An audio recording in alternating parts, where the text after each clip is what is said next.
What if the most explosive royal memoir in living memory isn't being written by a Sussex living in a California mansion, but by a disgraced Duchess currently hiding out in a jaw-droppingly expensive Swiss wellness retreat with an empty bank account and absolutely nothing left to lose? Think about the sheer, unadulterated panic radiating from Montecito right now. For years, Prince Harry and Meghan Markle have systematically torched every single bridge leading back to London, naming names, airing generational grievances, and exposing private text messages. Yet, through all of their carefully calculated media warfare, they left one massive, glaring question hanging over their narrative. Why did they never ever go after Prince Andrew? The man's public reputation was completely shredded. He was stripped of his titles, and yet Spare gave him exactly one pathetic paragraph. Why the sudden, highly uncharacteristic vow of silence? Could it be because the Duke of York possessed a nuclear-grade tit-for-tat leverage over Meghan's past social circles? Well, the ultimate silent treaty of the House of Windsor is about to be utterly obliterated. Sarah Ferguson, the original royal rebel, a woman who has written over 60 books and knows exactly how the publishing industry rewards a multi-million-dollar betrayal, is reportedly putting pen to paper for a no-holds-barred memoir. And the people absolutely terrified of what Fergie remembers aren't the courtiers at Buckingham Palace. It's Harry and Meghan. Grab your popcorn because the royal gloves are officially coming off, and we are breaking down every single juicy, scandalous detail right now. To understand the sheer magnitude of the panic currently reverberating through the hallways of Montecito, we have to look directly at the chessboard Sarah Ferguson has just upended. For years, the global public has been fed a very specific, meticulously curated narrative by the Duke and Duchess of Sussex. They were the victims, the modernizers, the truth-tellers fighting against a cold, archaic institution that refused to protect them. But what happens when the ultimate insider, a woman who has spent nearly 4 decades navigating the deepest, darkest trenches of the Windsor family, decides that she is finally done playing nice? Sarah Margaret Ferguson, the Duchess of York, is no stranger to public scandal, financial ruin, or institutional exile. In fact, she practically invented the blueprint for the modern exiled royal. But unlike Harry and Meghan, who viewed their departure as a grand Hollywood awakening, Fergie has spent decades in a bizarre, Twilight Zone existence, accepted when she was useful to the late Queen, tolerated when she was manageable, and completely dropped by the firm the absolute second she became financially or socially inconvenient. She knows exactly where the bodies are buried because, in many instances, she helped dig the holes. Now flat broke, reportedly floating between borrowed luxury villas and draining what little remains of her credit lines at a hyper-exclusive Swiss wellness retreat that costs more per night than most people earn in a year, Fergie is looking at the ultimate payday. And that payday is a Prince Harry-style $20 million tell-all memoir. But here is where the story takes a wildly chaotic turn that has left royal watchers and high society insiders completely breathless. The mainstream media has spent the last several years hyper-focusing on the bitter feud between Prince William and Prince Harry, or the ongoing public shunning of Prince Andrew. They completely missed the quiet, subterranean alliance that was forming right beneath their noses. When Harry and Meghan were still working royals, and even immediately after their dramatic exit, they did not gravitate toward the King, or the Prince and Princess of Wales. They routinely sought comfort and refuge with the York family. They would visit Andrew and Fergie, using their private spaces as a safe haven to vent, complain, and swap stories of perceived persecution. They viewed themselves as fellow outcasts, 2 branches of the family operating on the volatile outer fringes of the main corporate structure of the monarchy. Because of this intense, brief period of profound closeness, Sarah Ferguson did not just hear about Harry and Meghan's backstage behavior through palace gossip or leaked courtier memos. She was literally in the room. She watched the private dynamics play out in real time. She witnessed exactly how Meghan interacted with staff, how the Sussexes formulated their media strategies, and most importantly, the profound disrespect and erratic behavior that allegedly left the late Queen Elizabeth deeply distressed during her final years. This brings us to the first major pillar of Fergie's upcoming literary atomic bomb, the total unvarnished exposure of the Sussexes' internal operation. For years, whenever a palace aide leaked a story about Meghan being incredibly difficult to work for, or behaving like a Hollywood diva toward royal staff, the Sussex PR machine would immediately swing into action, branding it a racist institutional smear campaign orchestrated by a desperate British press. It was a highly effective defense strategy that kept their fanbase intensely loyal. But that defense completely collapses the moment a member of the royal family, someone who has historically defended the underdogs, someone who cannot easily be painted as a rigid, palace-loyal stiff, stands up and says, "No, I was there, I watched it happen, and it was actually far worse than what the newspapers reported." According to highly placed publishing insiders who have caught a glimpse of the preliminary proposals circulating through major New York houses, Fergie's manuscript doesn't just hint at these tensions. It details specific, explosive confrontations. We are talking about jaw-dropping accounts of Meghan allegedly melting down over minor breaches of protocol, treating long-serving royal employees like disposable Hollywood assistants, and displaying a shocking level of calculated coldness toward the very family members who tried to welcome her. Fergie, who maintained a fiercely protective, almost spiritual devotion to Queen Elizabeth II until her final breath, is reportedly fueled by a deep sense of lingering rage over how the late monarch was treated during the twilight of her life, especially while Prince Philip was on his deathbed. But the terror currently keeping Harry and Meghan awake at night in California runs significantly deeper than just a few bad reviews of their interpersonal skills. The true radioactive core of this developing scandal centers on a topic that has remained completely taboo in mainstream media for years. A topic so glaringly obvious that the silence surrounding it is practically deafening. Why did Harry and Meghan, in all their hundreds of hours of interviews, documentaries, and book pages, never actually launch a full-scale attack on Prince Andrew? Think about the absolute absurdity of this contradiction. In Spare, Harry was willing to absolutely obliterate his own brother, William, recounting physical fights over kitchen dog bowls. He painted his stepmother, Camilla, as a dangerous villain who sacrificed him on the altar of her own public relations. He aired his father's deeply personal eccentricities and vulnerabilities to the entire world. Yet, when it came to his uncle, Prince Andrew, a man whose public standing was actively imploding on a global stage due to his horrific associations with Jeffrey Epstein, Harry suddenly transformed into a model of utmost discretion. He gave Andrew exactly one paragraph, and even that wasn't an indictment of Andrew's actions. It was merely a self-centered complaint about Harry's own security details being stripped while his uncle got to keep his. Why would the self-proclaimed champions of institutional transparency and accountability completely give a free pass to the most scandalous, publicly humiliated royal in modern history? The answer, which Fergie is uniquely positioned to blow wide open, lies in the terrifying concept of mutual destruction. For years, whispers have circulated through the alternative press and high society legal circles that Andrew and Meghan's paths did not cross for the first time on the balcony of Buckingham Palace. Before she ever met Prince Harry, Meghan Markle was a working actress navigating the hyper-wealthy, hyper-connected social playgrounds of Europe, New York, and the Caribbean. She frequented exclusive private members' clubs and high-end charity events where the world's elite mingled away from the prying eyes of the public. This is a matter of public record. High-profile attorneys involved in the Jeffrey Epstein civil litigations, most notably David Boies, went on the record stating they actively wanted to depose Meghan Markle as a witness because they believed she possessed direct, relevant knowledge regarding Andrew's social circles and behavior. This wasn't a tabloid rumor. It was a legal declaration by a serious elite attorney. Yet, the mainstream media completely buried the lead, offering a bizarre, highly questionable layer of protection to these facts. The theory that is now causing absolute chaos in publishing boardrooms is that Andrew possessed quiet, undeniable leverage regarding the exact nature of the social circles Meghan moved in prior to her marriage into the royal family. It was the ultimate stalemate.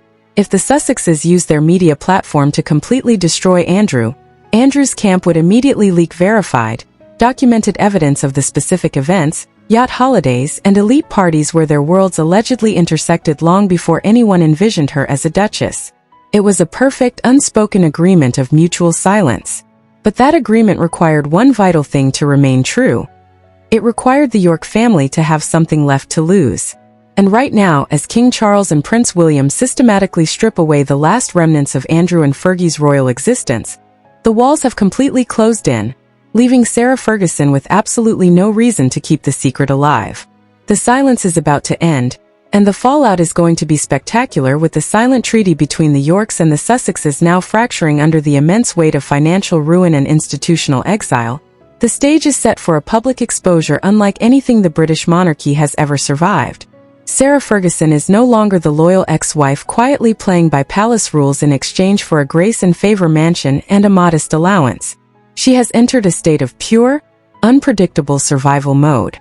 According to deep insider leaks from within the elite publishing circles of New York and London, literary agents have already begun floating the preliminary outlines of her manuscript, and the numbers being thrown around are staggering. We are talking about a rumored $20 million advance, the exact same astronomical figure that Penguin Random House handed over to Prince Harry for his own scorched earth memoir. For someone like Fergie, who has spent her entire adult life running away from heavy debts, dodging high society creditors, and grifting for checks from anyone willing to fund her wildly expensive lifestyle, that kind of money is not just tempting, it is an absolute lifeline. And the publishing executives holding the checkbooks know exactly what they want in exchange for that kind of cash. They do not want another light-hearted children's book about Budgie the little helicopter, and they certainly do not want a polite, heavily sanitized lifestyle guide about hosting tea parties. They want raw, unadulterated, nuclear-grade royal secrets. They want the first-hand witness account of the absolute destruction of the Windsor family dynamic, and Fergie is perfectly positioned to give it to them. The shockwaves from these closed-door publishing negotiations have hit the Sussex camp like a tsunami. For the past several years, Harry and Meghan have operated with a feeling of absolute untouchability. They genuinely believe that they own the narrative, that their highly polished Netflix documentaries and carefully orchestrated media appearances had permanently cemented them as the ultimate authority on what happens behind palace doors. But their entire strategy relied on the assumption that the remaining members of the royal family would stick to the old, traditional script of never complaining and never explaining. They never anticipated that a woman who sat at the very same Christmas dinner table, a woman who watched their entire saga unfold from the ultimate vantage point of the inner circle, would adopt their exact same playbook and use it against them. What makes Fergie's impending literary bomb so profoundly dangerous to Harry and Meghan is that her accounts cannot be easily dismissed by their aggressive public relations team. When a palace courtier leaks a story to a British tabloid, the Sussexes can easily wave it away as racist, institutional bullying.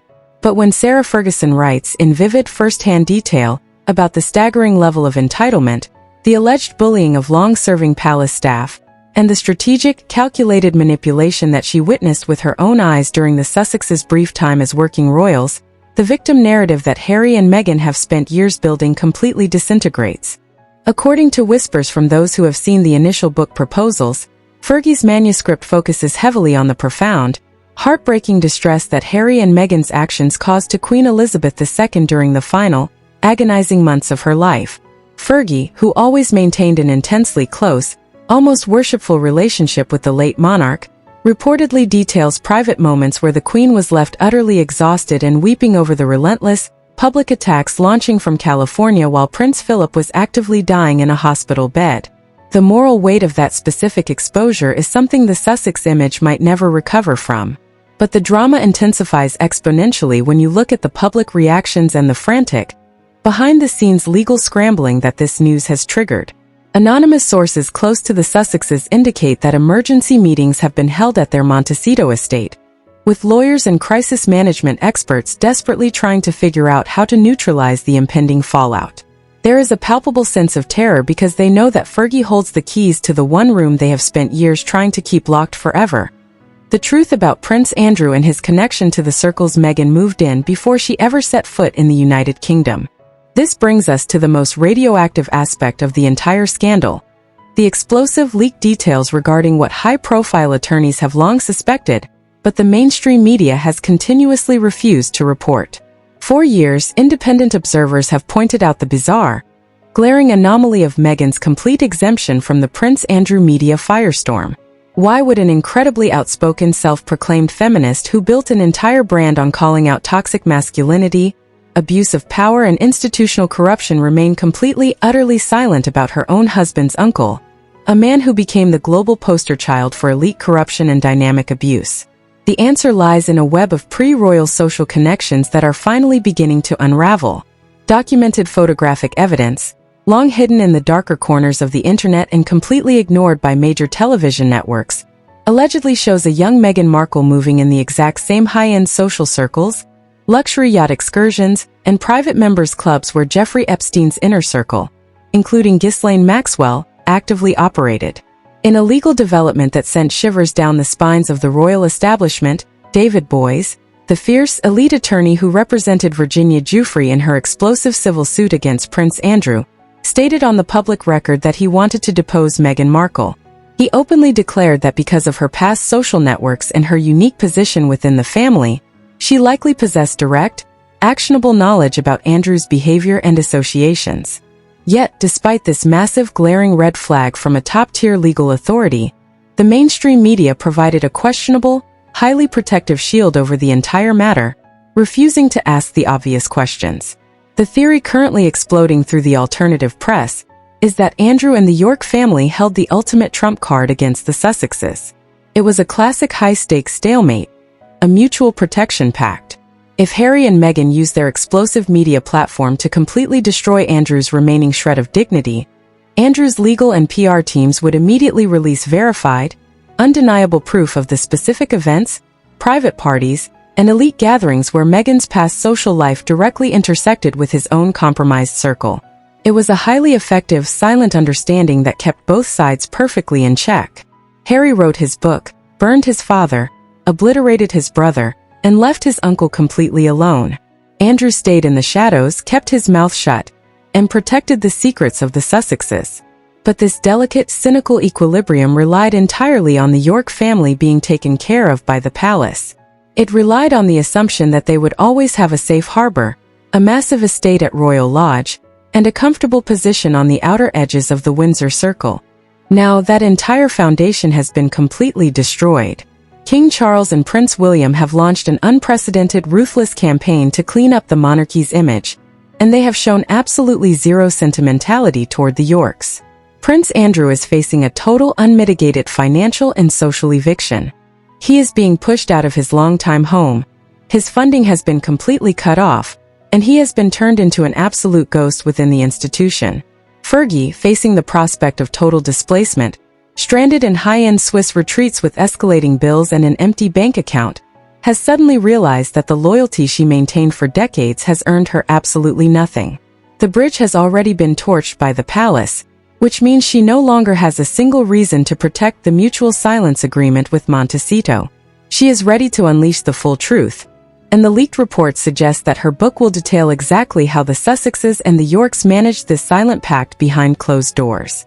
The sheer panic this has caused is unprecedented. As the world prepares for the moment the ultimate insider finally decides to burn the entire house down to save herself. The fracturing of this long-standing silence has thrown the entire British monarchy into an unprecedented, hyper-volatile tailspin, with Prince William taking a ruthlessly calculating lead to insulate the future of the crown before Sarah Ferguson's literary bomb completely detonates. The old ways of managing royal embarrassments, the quiet shuffling of problematic relatives into comfortable, distant country estates while maintaining a polished, unified public facade, are officially dead and buried. Prince William has reportedly adopted a policy of radical clarity and absolute zero tolerance, effectively drawing a hard, impenetrable line around the core working monarchy. And unfortunately for the York family, they have found themselves entirely on the wrong side of that line. In a series of breathtakingly cold institutional maneuvers, William has systematically stripped away the remaining social and financial lifelines holding the York family afloat. Reports from deep within the palace walls indicate that William went as far as excluding Princess Beatrice and Princess Eugenie from major high society events like Royal Ascot, while allegedly issuing strict directives to senior royals to avoid being photographed with them. The message is loud, clear, and utterly devastating. The sins of the parents are actively crashing down upon the futures of the daughters. But the true escalation of this internal war, the move that has sent absolute shockwaves through high society legal and financial circles, is William's aggressive demand for an unprecedented, exhaustive financial audit of Beatrice and Eugenie's private affairs. For years, quiet whispers have circulated through London's elite financial sectors regarding leaked documents that hinted at a deeply problematic, back-alley strategy devised during one of Sarah Ferguson's many historic financial crises. The leaked plans allegedly detailed a highly questionable scheme where the York princess's royal titles, Names and elite family connections were contemplated as leverage to secure substantial funding from hyper-wealthy, anonymous international individuals. While it remains unverified whether this desperate fundraising scheme was ever fully executed, the mere paper trail of its discussion has left Prince William utterly furious. He has demanded complete, unvarnished transparency, pushing for a rigorous review to uncover exactly where the York family's fluctuating wealth has been coming from over the past decade. In a highly telling move of defiance, both Beatrice and Eugenie have reportedly declined to undergo this voluntary institutional audit, a decision that has effectively sealed their fate, hardening William's resolve to permanently push them out of the royal framework. This financial and social strangulation has left Sarah Ferguson standing at the ultimate, chaotic crossroads. She knows that there is no path back into the palace's good graces, no magic reconciliation on the horizon, and absolutely no financial rescue package coming from King Charles or Prince William. The bridge is not just burnt, it has been reduced to absolute ash. This total, terrifying exclusion has paradoxically granted Fergie the ultimate form of dangerous freedom. She no longer has a single institutional vow to protect, nor a royal grace and favor lifestyle left to lose. And as her bills at ultra-discreet Swiss wellness retreats continue to skyrocket while her bank accounts sit entirely empty, the commercial reality of her situation has turned her impending memoir from a tempting option into an absolute, rational necessity.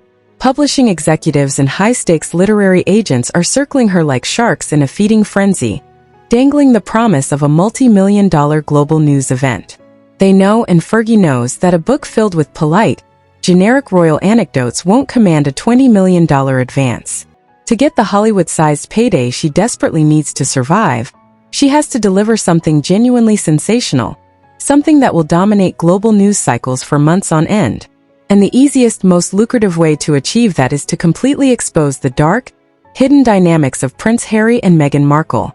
The panic radiating from the Sussex camp has reached an absolute fever pitch because they recognize that Fergie is not just another tabloid journalist or a disgruntled former palace aide sharing second-hand gossip.